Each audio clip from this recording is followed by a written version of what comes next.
Boa noite, amigos. Boa noite, amigas. Com muita alegria, a gente inicia nessa noite mais um Evangelho no Lar da Associação Espírita Fé e Caridade de Florianópolis. Bem-vindos, bem-vindas, pessoal que já vai chegando por aqui.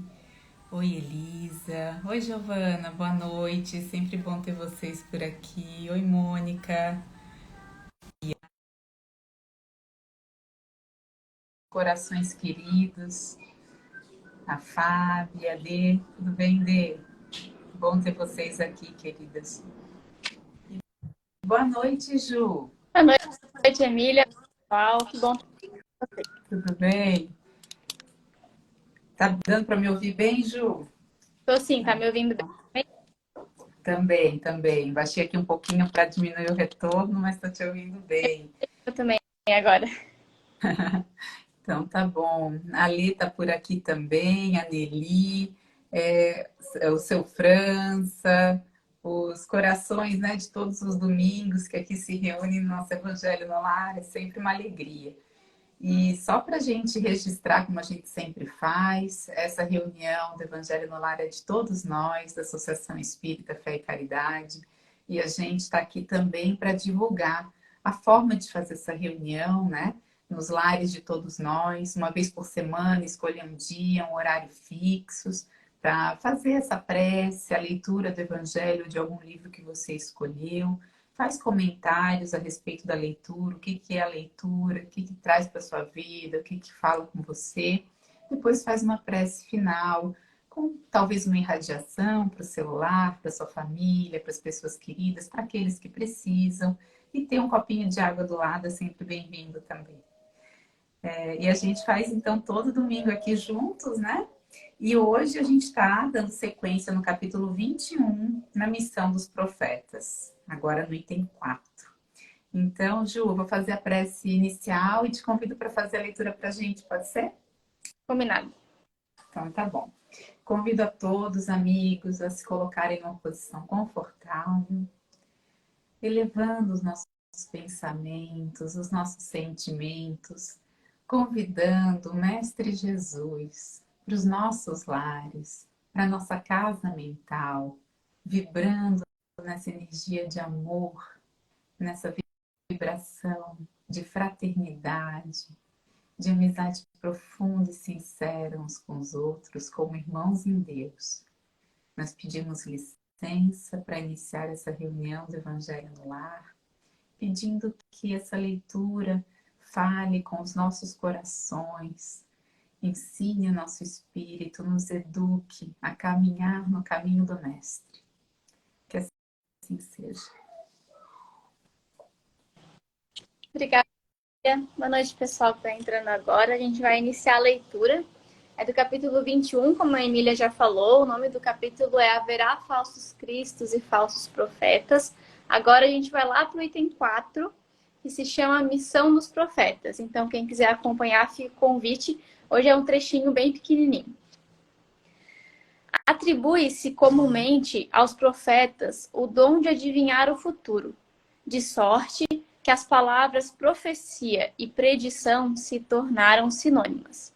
No sentido evangélico, o vocábulo profeta tem mais extensa significação.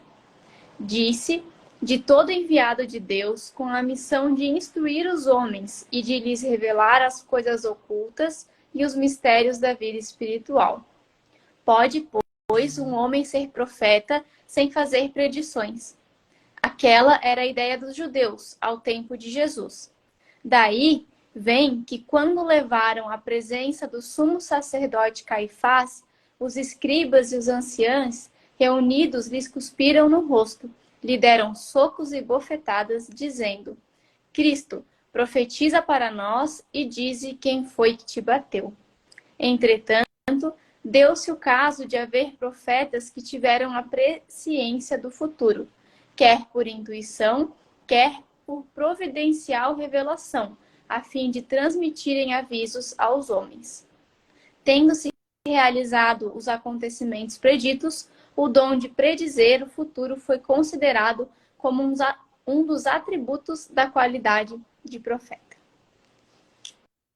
Emília, conta um pouquinho para a gente entender o que é, quem são esses profetas, né? O que realmente é o significado da palavra e aquilo que a gente vai atribuindo sem querer, sem pensar muito, né, sobre o assunto. A doutrina espírita vem esclarecer um pouquinho melhor. Bem, sim. Então, eu peguei 3 pontos desse texto, que ele é curtinho, mas ele é profundo, né? Então, peguei 3 pontos para a gente conversar aqui rapidinho. E a Ju depois tem também uma historinha para contar para a gente. Eu ainda não sei qual é, mas estou curiosa. Então, os 3 pontos são: primeiro, o que significa profeta, né? Como a Júlia já colocou, como Kardec abre trazendo isso para a gente, né? É possível, então, haver predição, haver profecia? Como é que isso acontece? E o último ponto é, de fato, qual é a missão, né? Se há profetas, que missão é essa? Então, para iniciar, acho que é interessante a gente ver que Kardec faz essa alusão lá aos tempos de Jesus, os profetas dos tempos de Jesus, e lá na linguagem do hebraico, né, lá nos tempos de Jesus, se chamava Nabi, o profeta, né? E esse Nabi, o significado dessa palavra, é como se fosse o porta-voz. Então, é alguém que vem falar, né? Não é só quem prediz o futuro, né? É alguém que vem falar em nome, né? O porta-voz vem falar em nome de alguém, no caso, em nome de Deus, né? Então, o profeta é essa figura que vai aconselhar os importantes da época, né? Os reis, a respeito das suas ações, vem trazer aí, às vezes, caminhos, vem contar histórias, né? Para mostrar para esse rei se ele está indo pelo caminho certo ou não. Então tem essa figura muito importante na cultura da época, que não é só na cultura hebraica. Se a gente for ver, a gente vai encontrar paralelos desse profeta, desse Nabi, em outras culturas, né? A gente tem, por exemplo, na cultura greco-romana, a figura das pitonisas, né? Que vão interpretar através lá do piton, da cobra, né? O comportamento da cobra, o que a cobra está falando em nome de Deus, né? Do deus Apolo. Tem os xamãs, né, em algumas culturas, os pajés, né, nas culturas nativas. Então, sempre tem essa figura de alguém que é um intermediário entre Deus e nós. Né? Então, o profeta, o significado seria esse. Né? Então, é muito mais do que alguém que, se a gente for deixar essa palavra muito simples, né, a profecia. Então, o futuro. Né? Não é só isso. Mas e a profecia? É possível ter profecia, né? Será que isso existiu mesmo? Isso ainda existe, né? Então aqui Kardec coloca pra gente, ó, ocorreu que profetas tiveram a presciência do futuro. Então, de fato, a gente tem muitas ocasiões na história a ocorrência, né, de profecias, que aí elas vêm de 2 maneiras, como coloca Kardec pra gente, seja por intuição, então é alguém que está tão conectado com o divino, né? Como vamos dizer aqui na nossa linguagem da doutrina espírita, com a espiritualidade superior, que a pessoa é sensível a ocorrências que estão iminentes. Não aconteceu ainda, mas a pessoa está ali com uma sensibilidade para algo que está prestes a acontecer, através também da sua racionalidade, também da interpretação de fatos passados e presentes, né? Então, de acordo com isso que está ocorrendo, existe a possibilidade de ocorrer tal coisa. E também através de revelação providencial. Então, existe, por exemplo, algum perigo ou algum comportamento que está sendo observado pela espiritualidade superior como sendo algo, por exemplo, está colocando um povo em perigo, né? Em geral, comportamentos que a gente sabe que estão ligados aí às nossas más tendências do egoísmo, do orgulho, né? Da vaidade, e esse profeta, esse intermediário, vem trazer talvez um alerta, né? Isso aconteceu por diversas vezes. E essa ocorrência, a gente precisa colocar que ela não é algo comum ou banal, né? Ela vem sim através de, digamos, essas revelações. Vamos pensar nós aqui, né? Se a gente não tem, por exemplo, o sentido da audição, tá? A gente não tem o sentido da audição e alguém vem nos explicar essa música que estava tocando aqui no início, quando a gente começou, né? Essa pessoa vai ter que usar de algum esforço para que a gente entenda, né? Sem ouvir o que é a música, talvez através das vibrações, né? De alegorias, né? de formas diferentes de sentir. Então, com os profetas se dá algo semelhante, né? A gente pode pensar, por exemplo, no livro Apocalipse, né, do Evangelho, que tem lá, né, relatos de um futuro possível, né? Apocalipse, a gente acha que tem a ver com o fim do mundo, né? Em função enfim, atribuições que nós demos a essa palavra de forma mais recente, mas no grego, apocalipse, né, apocalipse, não tem essa conotação, significa revelação. Ou seja, a profecia, né, a revelação de um futuro possível. De novo, possível. Por que possível? Porque não existe determinismo. Então, esse futuro da profecia, esse futuro possível, ele pode acontecer ou pode não acontecer. Existe chance de acontecer e chance de que, dependendo do curso das coisas, de como a gente se comporta, as decisões que a gente toma, né, de toda a coletividade, pode vir a haver, pode não haver. Pode ser algo muito ruim, pode ser algo atenuado, né? Tudo depende da forma como a gente encara a vida no aqui e no agora. Vamos pensar, por exemplo, no nosso planejamento reencarnatório, né? Se existisse determinismo, tava todo mundo safo, né? Ia ser todo mundo, como diz lá nas obras do André Luiz, completista. Infelizmente, não é isso que a espiritualidade nos diz, que uma minoria de nós é completista, ou seja, traça um planejamento reencarnatório de fato completa, né? Por quê? Porque a gente tem o livre-arbítrio. E aí a gente tem uma série de atavismos de outras vidas e uma série de escolhas que a gente faz nessa vida que vão nos levando para outros caminhos que não aquele que nós planejamos. Assim também ocorre com as profecias. Pode ter um cenário futuro possível que um profeta vai vislumbrar através da sua própria intuição, das revelações, e esse cenário pode acontecer ou não. Nesses casos, em geral, essa interpretação, né, o exemplo que eu estava dando da música é esse, né, a música, para quem não consegue ouvir, é mais ou menos isso. Um cenário pintado pela espiritualidade superior para alguém que está aqui entre nós, tem uma dificuldade de interpretação e de tradução disso, né? Então, por isso, muitos símbolos, alguns símbolos de fácil acesso, outros não, né? Porque são imagens, são sensações, são pensamentos que são traduzidos, né, com muita dificuldade para a nossa linguagem. Então, nem sempre a gente consegue, né? Precisa de também muita sensibilidade, às vezes, para alcançar aquele mesmo cenário. Pois bem, tudo isso para dizer que sim, pode haver profecia, mas não é só sobre isso, né? Que os profetas estão aí para nos revelar ou para nos ajudar, né? Se a gente for ver, né, essas figuras extraordinárias, né, os profetas de antigamente, que eram considerados pessoas fora da normalidade, né? Era alguém que era enviado dos céus, alguém que tinha algo de diferente, né, da maioria de nós. Assim como os seres que essa pessoa interpretava, né, seja da natureza ou seres místicos ali que, tô aqui traduzindo algo que é também muito cheio de fantasias, né? Então isso foi por muito tempo assim pra gente, né? Com Jesus, essa visão muda, né? Principalmente após a revelação no Monte Tabor, né?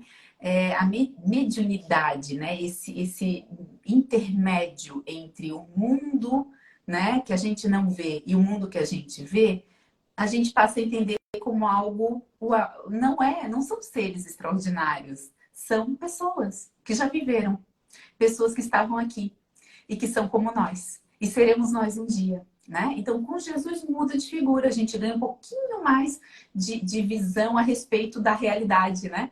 A respeito da verdade. Né? Jesus vem para revelar, né? Para nos trazer a verdade. Então, esse intercâmbio, né? Ele passa a ter todos esses elementos de extraordinário, de fantástico, e passa a ser algo alcançável. Tanto que Jesus fala, né? Fareis tudo o que eu faço e muito mais, né? E os apóstolos, né, os seguidores de Jesus, passam também a fazer as curas, passam também enfim, a ter esses dons, né, de intercâmbio com o mundo invisível.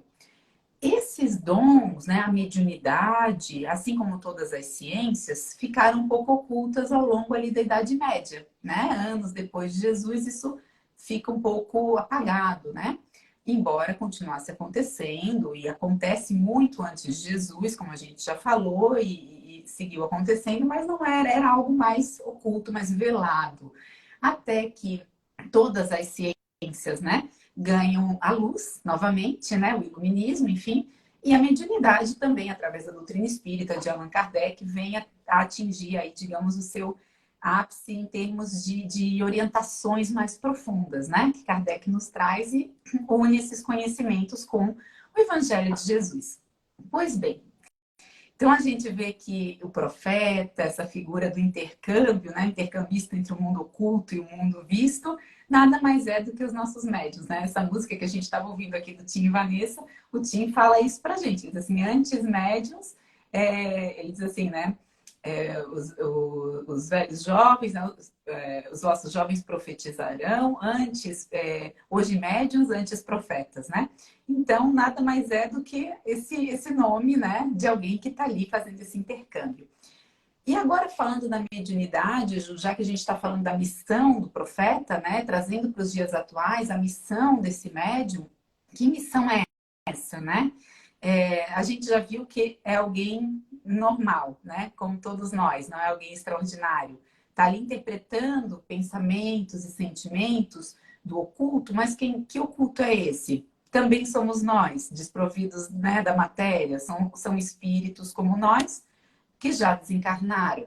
Esses espíritos, eles podem ser, assim como nós, vibrar em diferentes né, faixas, seja né, as faixas mais inferiores e as faixas superiores. Então, esse médium, essa pessoa que se propõe né, a esse trabalho de intermédio, é uma pessoa que certamente tem aí uma missão muito importante, né? Que precisa se colocar nesse lugar né, de muita dedicação, de fato, né? Então a gente vai ver com Kardec, por exemplo, todos os cuidados né, de um grupo mediúnico para se formar, né, para trabalhar para o bem, para Jesus, não só do grupo, né? Kardec, lá no Livro dos Médiuns, ele sai do grupo para falar do indivíduo, né? Então, os compromissos que esse indivíduo tem também consigo mesmo, acima de tudo, né?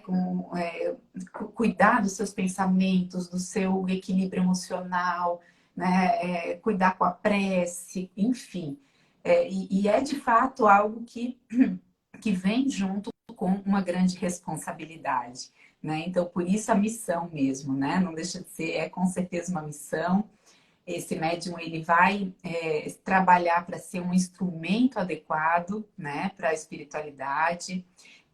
Vai ser alguém que vai se colocar à disposição da caridade, de beneficiar, né, os desencarnados, aqueles que precisam, ser um instrumento adequado para a espiritualidade superior, passar suas mensagens adequadamente também. Em termos de grupo, né, o grupo tem que estar também ali unido, vibrando em sintonia, pensando, né, e querendo e trabalhando em prol do Evangelho de Jesus, né, pela caridade. Então a gente sempre fala, né, esse médium, ele é alguém que não cobra pelos seus serviços, porque ele recebeu essa mediunidade gratuitamente, então ele dá gratuitamente o que ele recebeu gratuitamente, conforme ensinou Jesus. E alguém que estuda, né? A gente tem na casa os grupos mediúnicos, todos eles estudam, né? Os médiuns, para estar nesses grupos, passaram por muitos anos de estudo, né? Temos o nosso grupo de estudo e prática da mediunidade, que forma né, esses médiuns. Temos grupos também como o da Ivone Pereira do Amaral, às sextas-feiras à tarde, Devassando o Invisível, né? Estudando a vida dessa médium. Então, a gente tem uma série de iniciativas, né? E todos os médiuns que estão na mediunidade com Jesus têm essa prática do estudo, porque, vamos pensar assim, né? Se eu aprendo uma língua nova, né, Ju, vou começar a falar francês, né? Gostei, estou aprendendo francês e já me sinto, assim, pronta para traduzir algumas coisas nos textos do francês, né? É uma coisa muito legal. Consigo traduzir.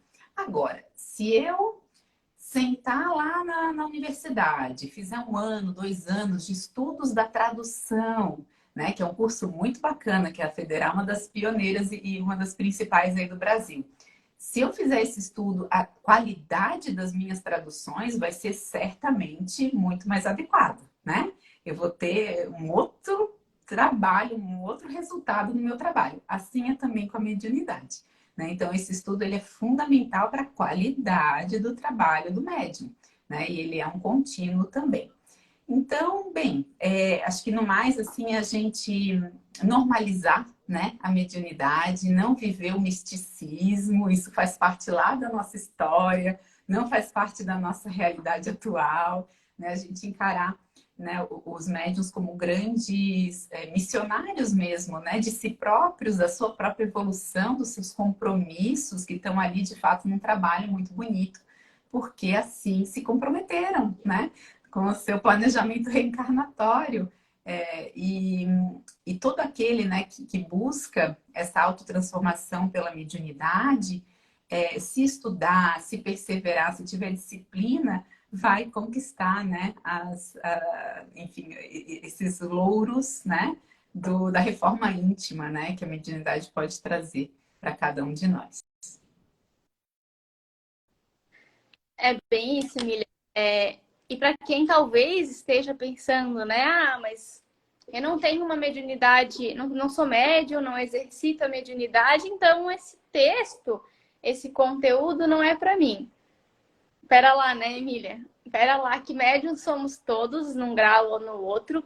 E como a Emília falou, o mundo espiritual, os espíritos superiores ou inferiores, eles são espíritos assim como nós, só que sem a roupagem física. E esse intercâmbio, todos nós temos. Aqui encarnados com o plano espiritual. Uma hora a gente vai estar lá, né, Emília? Quem está lá vai estar aqui, esse intercâmbio ele vai continuar acontecendo.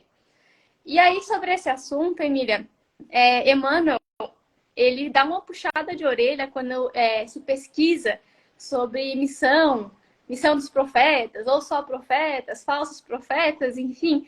Tem um texto de Emmanuel que é Compromissos em Nós. Mas esse texto ele está dentro dessa temática que Emmanuel comentou de missão dos profetas, falando de compromissos em nós. E antes de eu contar a historinha que a Emília falou, tem uma historinha para contar, que vai resumir bem essa fala final da Emília dos médiums, a missão desses médiums aqui. Eu quero trazer esse texto de Emmanuel, um pedacinho só dele, porque Emmanuel ele traz assim, ó, que antes da gente ficar pensando na missão dos profetas, como essa visão que a Emília trouxe como algo distante, algo que vai profetizar o futuro, volta e reflitamos, ele diz assim, nos compromissos anônimos que rogamos com ardor, em nós e por nós. Então aqui ele está falando nesses compromissos como a missão que a gente assumiu para conosco mesmo. Olha só, porque todo mundo, a Emília também comentou isso, antes de encarnar, assumiu algo, alguma responsabilidade, um dever, a gente pode ou não cumprir, né, Emília, em alguns graus. A maioria não cumpre por completo, incluindo nós. Mas a gente tenta. Então, Emmanuel diz assim, ó, bendizes as dores desconhecidas que te pungem silenciosas. Agradece as ocupações ignoradas que pedistes alegremente na vida espiritual e que muitas vezes exerces chorando na vida física. Se ninguém na terra te anota o serviço obscuro, recorda que Deus te vê. Se todos te desprezam, a face das tuas atividades supostas insignificantes e humildes, ainda mesmo por entre lágrimas, regozija-te nelas, aguardando o futuro. Ninguém consegue realmente ser grande quando não aprendeu a ser pequenininho. Aqui eu peguei só o finalzinho do texto. O texto completo, para quem quiser ler, é no livro Justiça Divina. Ele traz várias situações. Aquele marido difícil, que você não entende porque é tão difícil esse relacionamento, isso que você pediu, essa foi a missão que você pediu alegremente, segundo o texto aqui, enquanto estava no plano espiritual e que agora é difícil, o filho rebelde, ele traz N situações que com uma a gente, pelo menos, Emília, com uma a gente se identifica desse texto. Então essa é uma visão diferente que Emmanuel traz do assunto missão dos profetas, que a gente também tem que pensar na missão que a gente assumiu para conosco mesmo, para com a nossa evolução espiritual. E ainda também, Emmanuel, junto com Chico, outro livro também é junto com Chico, mas dessa vez é do livro Levantar e Seguir. Uma outra puxada de orelha de Emmanuel, que ele fala sobre os falsos profetas, ele diz assim, que o falso profeta não é só aquele que perturba o serviço da fé religiosa. E quando a gente fala em falsos profetas, é bem essa visão que nos vem em mente, né? Aquele que está perturbando a fé religiosa. Ele diz assim, ó, sempre que a gente nega a execução fiel dos nossos deveres, somos mistificadores diante da lei divina, que nos emprestou os dons da terra em favor do aprimoramento de nós mesmos. Aí ele ainda traz exemplos. Na maledicência, somos falsos profetas da fraternidade. Na discórdia, somos falsos profetas da paz. Na preguiça, somos falsos profetas do trabalho. Na indiferença, somos falsos profetas do dever.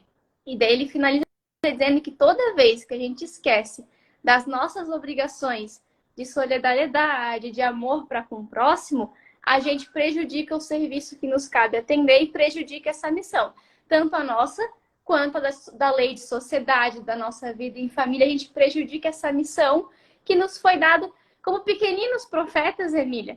Bem pequeninos, mas a Emília trouxe trazendo a definição. O que é ser um profeta? Não é um porta-voz, Emília, que você trouxe? A gente já é um porta-voz do que a gente escolhe ser. Queremos ser porta-voz de Jesus. Eu, pelo menos, tô na luta, estou tentando. Mesmo que pouquinho, mesmo que uma porta-voz bem branda, a gente já busca isso. Então, toda vez que a gente não cumpre com o nosso dever, a gente está prejudicando esse trabalho. A gente não está sendo esse porta-voz do que a gente se propôs. Eu achei legal essa visão, porque traz para a gente bem essa responsabilidade de missão e de profetizar em nome de Jesus e de Deus. E agora a historinha que eu prometi, né, gente? Eu vou resumir ela. Ela é uma história relativamente longa, ela é detalhadazinha. Tá no livro Luz Acima, do Irmão X. É o item 5, chamado A Missão. Em resumo, tá? O nome do personagem da história é Pacheco. Então, Pacheco, enquanto encarnado, gente, ele estava aqui na Terra já, ele foi para a primeira reunião de intercâmbio mediúnico dele. Ele frequentava a casa espírita, né? E nessa primeira reunião mediúnica, um benfeitor anunciou que ele tinha uma preciosa missão para cumprir. E que ele tinha renascido entre os homens para atender a elevado ministério. Que ele cultivaria bênçãos de Jesus e seria uma claridade viva nas sombras do mundo. O Pacheco ficou feliz, ele chorou, ele já estava se imaginando na frente das massas sofredoras, trazendo esse alívio, esse conforto. Olha, é legal, né, gente? Olha, ele ficou feliz em saber disso. Tudo bem até aí. E aí ele é médium, ele começa a estudar, que nem a Emília trouxe, vai atrás do conhecimento, estuda, começa a praticar a mediunidade. Mas aí, depois de um tempo, ele não estava... No livro, na historinha, ele coloca que ele não estava muito disposto ao contato permanente com os infortunados e indagadores. E depois de 2 anos, nesse trabalho mediúnico, de estudo, na casa espírita tal, ele se afastou do grupo que ele frequentava e silenciou. Ele se recolheu à vida familiar dele, ele era um ótimo pai, um ótimo esposo, ele provia a família, mas aí ele pensou que ali ele não ia ter aborrecimento, frustrações. Ele adorava estudar sobre o espiritismo, ele adorava fazer palestras, ele adorava falar sobre o assunto, nada mudou. Ele se afastou do trabalho mediúnico que ele frequentava. E aí sempre que perguntavam para eles, e a tua missão, né? E aí? E daí, por que você se afastou? Daí ele falava assim, as ideias são respeitáveis, mas as criaturas... Daí ele trazia alguns pontos. Ele disse que a mediunidade dele era consultada para os mais problemas rotineiros da vida. Que perguntavam sobre relacionamento, se o parente que tinha desencarnado tinha alguma mensagem. Ele cita alguns exemplos e disse que isso tirou a paz dele. E dentro da casa espírita era pior ainda, porque daí os trabalhadores da casa espírita não se davam muito bem, a diretoria da casa tinha ideias divergentes, que ele via Jesus apenas na fala e não nas ações, daí ele também se afastou da casa espírita por divergências, enfim. E aí, muito bem. E aí, a mulher dele desencarna, os filhos dele desencarnam, e ele desencarna mais velhinho, um pouquinho mais à frente desencarna, E aí, chegando ao plano espiritual, ele encontra com aquele benfeitor que se comunicou, dizendo que ele tinha uma grande missão. E aí ele pergunta, né? Ô benfeitor, cadê a missão que tu me prometeu? E aí o benfeitor responde, fugistes no instante preciso. E daí ele assim, quê? Como assim? E aí o benfeitor responde, sim, a possibilidade de auxiliar os semelhantes foi a missão que menosprezaste. Mas aí não para por aí. Aí ele explica tudo que ele viveu, as incompreensões, as dificuldades, e aí esse benfeitor continua. Jesus não precisaria desenvolver o apostolado que exerceu entre nós se a terra já congregasse anjos e santos. Em verdade, a maioria das criaturas humanas padece de inqualificável cegueira do coração diante da revelação divina. Entretanto, como realizar a obra do aperfeiçoamento geral se alguém não contribuir no áspero serviço da iniciação? E aí ele ainda pergunta, que seria de nós, Pacheco, se o Cristo não se dispusesse a sofrer para ensinar-nos o caminho do bem e da vida eterna? E aí ele começa a se desesperar, porque daí ele percebe que ele mesmo negou aquela missão que ele tanto queria, e aí o Espírito finaliza dizendo assim, não se desesperes, suporta as consequências do erro e aguarda o porvir infinito. Regressarás mais tarde à escola do mundo. E quando estiveres no ciclo da carne novamente, nunca te esqueças de que as missões salvadoras na Terra quase sempre chegam vestidas de avental ou de macacão. Então essa foi a história. Ele esperava uma grande missão, algo que chamasse atenção, que brilhasse aos olhos, que fosse a multidão. E a missão dele era servir ao próximo, aqueles que queriam saber se parente que desencarnou tinha algo para trazer para ele, aquele trabalho dentro da casa espírita que nem sempre é só de concordâncias. E daí ele traz que a Terra não é um planeta de perfeição, a gente não convive só com pessoas já perfeitas, senão não precisaria da mensagem do Cristo, né, Emília? Estamos aqui estudando o Evangelho de Jesus porque ainda não somos. E aqui, ó, não te esqueças que as missões salvadoras da Terra, que é a missão dos profetas, de todos nós, quase sempre chegam vestidas de avental ou de macacão, na alusão de que são missões que parecem ser simples, isoladas, pequenininhas, mas são humildes. Mas são essas missões que às vezes não brilham aos olhos dos outros, que são as grandes missões aqui na Terra. Então, ficou para mim, né, a atenção, Emília. Qual será a minha missão? Porque, gente, todo mundo tem a sua.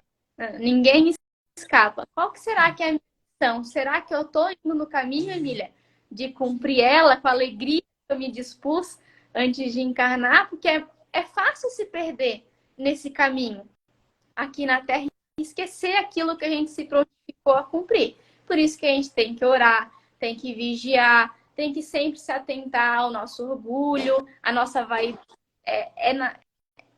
A linha é tênue, né, Emília? Por isso que requer essa nossa atenção. Mas ficou esse chamado. Qual será a minha missão e será que eu estou cumprindo ela, mesmo que difícil, mas de uma forma humilde e com alegria, né, Emília? Porque acima de tudo, a gente tem que cumprir a nossa missão com muita alegria por ter a oportunidade de estar aqui fazendo isso. Essa mensagem, né, foi através do Chico Xavier e me lembrou muito algumas frases dele. Me lembrou uma mensagem que Meimei trouxe para ele também a respeito da missão dele, né, de todas as vezes em que ele foi, né, que foi difícil para ele, foi muito difícil. A gente vê essas histórias de grandes missionários, de doação, e a gente acredita que eles tiveram um caminho mais tênue, porque já tinham uma certa evolução, ou que não sofreram tanto porque não sentiram, porque já estavam, né, avançados, digamos, na escalada aí. Mas não é verdade, né? Sempre é difícil, acho que a diferença é a resistência, a resiliência, né? A persistência que esses espíritos têm, por já terem de fato passado várias vezes por situações assim, né? E a Aninha nos lembrou que para esse conhecimento da missão vem o autoconhecimento, né? Quando a gente se olha no espelho, entende quais são as nossas dificuldades, fica um pouco mais fácil enxergar ao nosso redor as oportunidades que a gente tem de se, né, de aprender, né, de se melhorar. O seu França falou algo muito interessante também a respeito aqui, ó, que ele disse que acredita, né, que os anúncios proféticos são mensagens ou revelações para alertar a humanidade sobre a necessidade de mudanças morais. De fato, né, sempre tem uma utilidade por trás. Isso é um alerta para a gente. A Júlia falou de falsos profetas, isso é um alerta. Quando revelações não tiverem essa intenção, tiverem a intenção de colocar medo, de trazer movimentações emocionais, de nos deixar talvez curiosos, né? Não tá, né? Talvez aí seja um caminho não muito legal para a gente seguir, né? Agora, quando vem, sim, com essa necessidade de mudança moral, nossa, individual, coletiva, aí, né? Pode ser que mereça os nossos ouvidos, né? A Fábio também falou aqui que o nosso orgulho e as nossas várias máscaras, né? Acabam estando a nossa obra no trabalho de Jesus e que é para a gente amar o nosso macacão, o nosso avental, né? Como disse Emmanuel, nos fazer pequenos, né? Gente, muito obrigada, viu, pela participação de todos vocês. Tivemos aqui outros comentários também, né, de agradecimento. E quem agradece aqui somos nós, com certeza, pela oportunidade de estar aqui estudando, né, de estar refletindo, né, Ju, que a gente passa a semana com esse pensamento, né, e não só a semana que passou, mas a próxima vem também várias, né, várias revelações, vários insights a respeito, né, dessa nossa caminhada de autoconhecimento, que ela é longa. Mais algum comentário, Ju? Não, Emília, era isso. A Aninha disse que adora as tuas histórias, eu gosto também, Aninha. Eu prefiro, ela nem me conta, ela deixa para contar aqui, daí eu fico bem curiosa até as 8 da noite, é muito bom. Muito bom. Não, Gente, obrigada mais uma vez. Eu convido então todos a fazer a nossa prece final, né? Que a gente possa, quem tiver a sua aguinha aí do lado, né? Já pode se posicionar, elevar o seu pensamento, refletir sobre essa mensagem, né? Sobre essa importância de sermos porta-vozes da nossa mesma jornada, né? Cada um aqui, né? Cada história de vida é um grande legado, né? Que nós temos. Então, que a gente possa agradecer pela oportunidade dessa encarnação, pela oportunidade de estarmos aqui buscando essa renovação de nós mesmos. Que a gente entenda essas missões não como algo grandioso, mas que a gente possa perceber nas pequenas ações, nas pequenas necessidades do dia a dia, na fraternidade, nos gestos que nós podemos fazer uns pelos outros, aqueles que mais precisam de nós, dentro de casa, aqueles que nos comovem nas ruas, nas nossas interações sociais, que possamos estar disponíveis para o outro.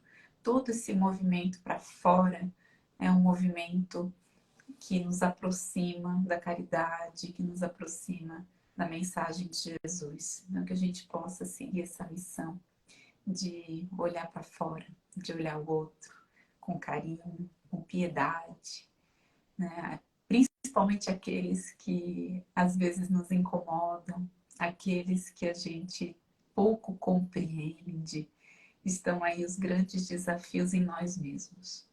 Então, agradecemos a espiritualidade amiga pela mensagem desse evangelho, pelos comentários dos amigos. Vamos postar aqui na rede social, aqui no Instagram, fiquem atentos, postaremos as respostas de todos. É tão valorosa para a gente a participação de todos aqui. Desejamos uma excelente semana a todos aqui, aqueles que lhes são caros, aos familiares, aqueles que estão nos abrigos, nos hospitais, nas ruas, que esses irmãos se sintam também abraçados e juntos de nós, no coração. Que assim seja.